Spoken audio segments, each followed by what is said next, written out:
ইসলামাবাদের এক শান্ত পরিষ্কার গলি।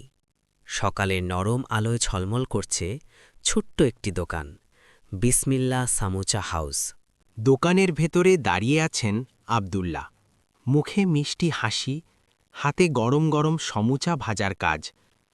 তার পাশে ছোট সহকারী আহমেদ ব্যস্তভাবে সাহায্য করছে। আহমেদ, এই 10টা সমুচা আলাদা করে রাখো। ওই রাস্তার গরিব লোকটাকে দিয়ে আসো। ঠিক তখনই মসজিদ থেকে আজানের ধ্বনি ভেসে এলো। আব্দুল্লাহ সাথে সাথে চুলা বন্ধ করে বললেন, চলো, নামাজ আগে। রমজান মাসে তার একটা বিশেষ অভ্যাস ছিল। প্রতিদিন ইফতারের সময় এক ঝুড়ি গরম সমুচা নিয়ে মসজিদে যেতেন। আব্দুল্লাহ, আল্লাহ তোমার এই দান কবুল করুন। সবাই তার সমুচা খেয়ে দোয়া করত ও আব্দুল্লাহকে ভালোবাসত তার এই সমস্ত ভালো কাজের জন্য। রাস্তার ঠিক উল্টো পাশে ছিল আরেকটি দোকান, জালিম খাঁর দোকান। তার সমুচাও ছিল না আব্দুল্লার মতো সুস্বাদু ও মানসম্মত। তাই সেখানে নেই কোনো ভিড়, নেই কোনো ক্রেতা। সে দূর থেকে তাকিয়ে দেখে আব্দুল্লার দোকানে মানুষের ভিড়। সবাই খুশি মনে সমুচা কিনছে, কিন্তু তার দোকানে কোনো ক্রেতার সমাগম নাই। এই আব্দুল্লাহ, সবাই শুধু ওকেই ভালোবাসে, আমার দোকানে কেউ আসে না। আজ এমন একটা বুদ্ধি করব যাতে আব্দুল্লার ব্যবসা চিরতরে শেষ হয়ে যায়। আর সেখান থেকেই শুরু হলো এক ভয়ঙ্কর চক্রান্ত। রমজানের এক পবিত্র সন্ধ্যা, ইফতারের আর মাত্র কয়েক মিনিট বাকি। আব্দুল্লাহ তার গরম সমুচার ঝুড়িটি মসজিদের বারান্দায় রেখে অজু করতে গেলেন। এই সুযোগে জালিম খাত চুপি চুপি মসজিদের দিকে এগিয়ে এলো। চারদিকে তাকিয়ে নিশ্চিত হল কেউ তাকে দেখছে না। তারপর সে নিজের পচা ও দুর্গন্ধযুক্ত সমুচার ঝুড়ি দিয়ে আব্দুল্লার তাজা সমুচাগুলো বদলে দিল।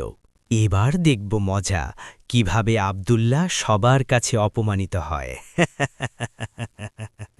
আর অজান্তেই একটি ভয়ঙ্কর ভুল বোঝাবুঝির শুরু হয়ে গেল। মাগরিবের আজান হল। সবাই ইফতারের জন্য বসে পড়ল। চারদিকে শান্ত পবিত্র এক পরিবেশ। সবাই ইফতার শুরু করল। থু থু, এই কি? এই সমুচা তো পচা। এক মুহূর্তেই বদলে গেল পরিবেশ। এটা কিভাবে হলো? আব্দুল্লাহ আমাদের এমন খারাপ খাবার দিল কেন? আমি ভাবতেই পারিনি। মসজিদ জুড়ে ছড়িয়ে পড়ল হতাশা আর রাগ। আমি তো এমন কিছু করিনি। পরদিন থেকে কেউ আর তার দোকানে আসলো না। আব্দুল্লাহ একা হয়ে গেল। এই ঘটনার খবর পৌঁছাল কাজী ইউসুফের কাছে।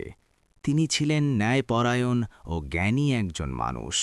তিনি চারদিকে তাকালেন, সবকিছু শান্তভাবে পর্যবেক্ষণ করলেন। আমি জানি এখানে কিছু একটা ভুল হয়েছে, তবে সত্য খুঁজে বের না করা পর্যন্ত সিদ্ধান্ত নেওয়া যাবে না। তিনি একটি পরীক্ষা নেওয়ার সিদ্ধান্ত নিলেন, যা সত্যকে সামনে নিয়ে আসবে। সত্য লুকানো যায় না, শুধু অপেক্ষা করতে হয়। সবাই নিঃশব্দে অপেক্ষা করছে। সত্য এখন প্রকাশ হতে যাচ্ছে। কাজী ইউসুফ 2 দোকানের সমোচা পরীক্ষা করতে লাগলেন। তিনি লক্ষ্য করলেন পচা সমোচাগুলোর ভেতরে এক বিশেষ কালো জিরা আছে, যা শুধু জালিম খাঁর দোকানেই ব্যবহার হয়।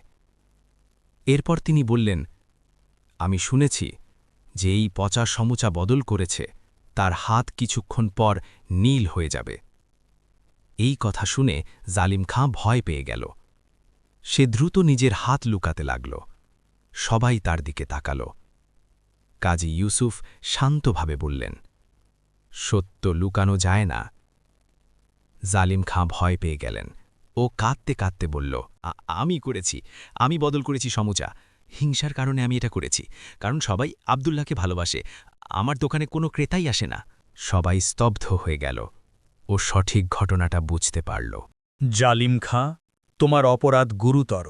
তোমার শাস্তি 1 মাস গরিবদের বিনামূল্যে সমোচা খাওয়াতে হবে। আমাকে মাফ করে দিন আব্দুল্লাহ, আমি হিংসার বশে অন্ধ হয়ে গিয়েছিলাম। সবাই স্তব্ধ হয়ে গেল ও সঠিক ঘটনাটা বুঝতে পারল। ভাই, হিংসা করলে নিজেরই ক্ষতি হয়। আসুন আমরা ভালো পথে চলি। আবার ইসলামাবাদের গলিতে ছড়িয়ে পড়ল গরম সামুচার সুবাস। আর একটি ভালো মানুষের জয়। হিংসা মানুষকে ধ্বংস করে, আর সত্য একদিন অবশ্যই প্রকাশ পায়।